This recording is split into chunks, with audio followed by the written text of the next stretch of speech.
Bonjour à tous et bienvenue dans cette nouvelle vidéo sur le logiciel Fusion. Dans le tutoriel d'aujourd'hui, c'est cette pièce que nous allons modéliser ensemble. C'est une pièce qui peut paraître simple, mais vous allez voir qu'elle n'est pas très évidente à appréhender. Nous allons donc voir ensemble, pas à pas, comment modéliser cette pièce en 3D. La question qu'on se pose toujours lorsqu'on doit modéliser une pièce, c'est par où commencer. Dans le cas de cette pièce, on va se servir de la vue isométrique que nous avons sur le plan. Et en parallèle, on va imaginer que nous avons un cube, lui aussi en vue isométrique. En comparant les deux, nous allons regarder ce que nous devons retirer à notre cube pour obtenir la pièce. On peut voir que nous devons retirer une forme carrée sur les trois faces visibles de notre vue isométrique. Si on regarde sur le plan, on voit que ces formes carrées mesurent 20 par 20. Nous allons donc pouvoir passer sur Fusion afin de modéliser le cube et retirer ces trois formes.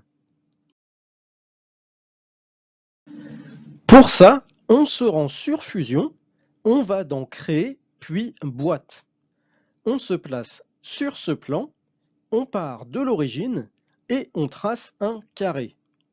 Si on revient sur le plan, on voit que la pièce fait 32 mm plus 20 mm, donc 52 mm d'un côté, et de l'autre, 32 mm plus les 22 mm que l'on voit ici, moins les 2 mm d'épaisseur, ce qui nous fait également 52 mm.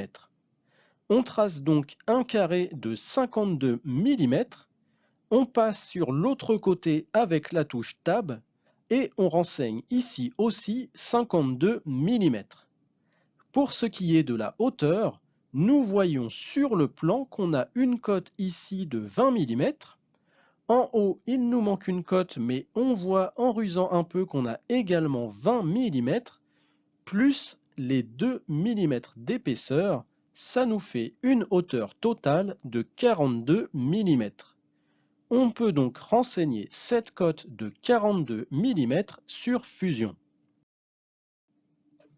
Ensuite, comme nous avons dit précédemment, nous allons retirer une forme carrée de 20 par 20 sur chacune de ces trois faces. Pour ça, on commence par créer une nouvelle esquisse sur cette face. On prend l'outil rectangle, on part de ce point et on trace un carré de 20 par 20. Ce qu'on peut faire, c'est ajouter directement dans l'esquisse le rayon de 4 que nous avons au plan.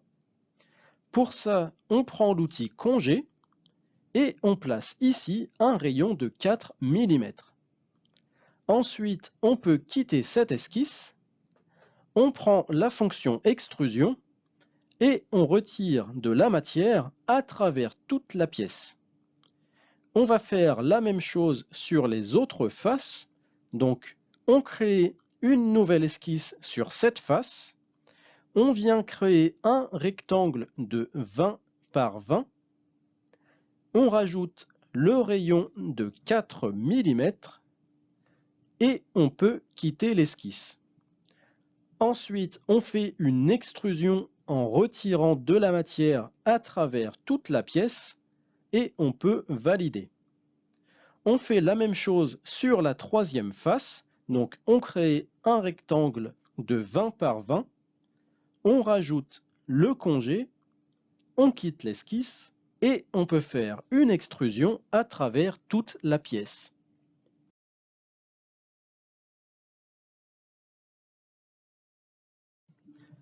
Ensuite, pour obtenir une pièce conforme au plan, nous devons retirer de la matière de façon à ce que la pièce fasse partout 2 mm d'épaisseur. Pour ça, nous allons utiliser la fonction coq. Sélectionner ces trois faces et renseigner une valeur de 2 mm. La pièce commence à prendre forme, il nous manque les congés un peu partout.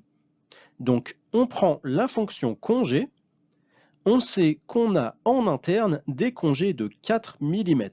Donc, je sélectionne toutes les arêtes internes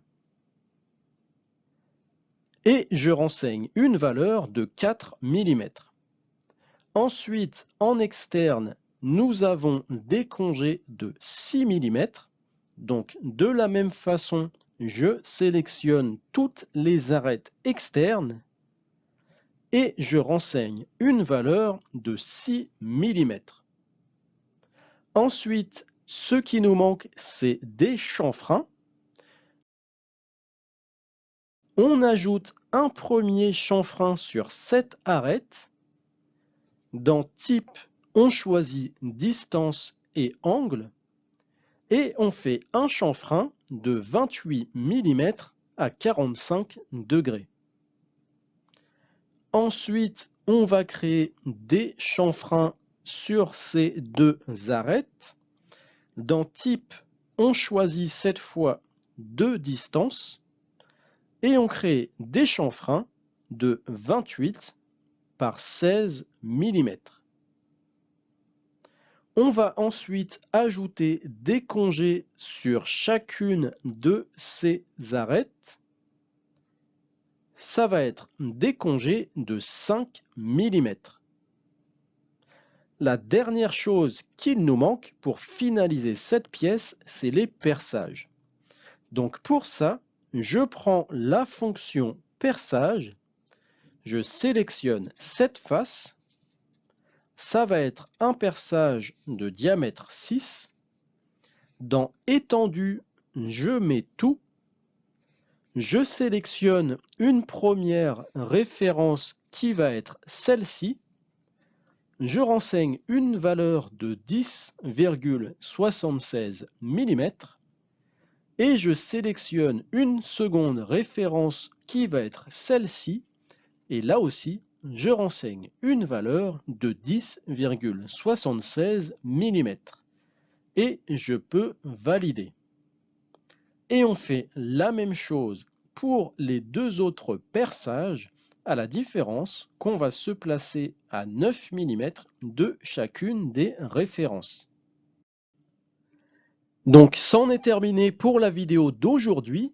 J'espère que celle-ci vous aura plu et vous aura été utile.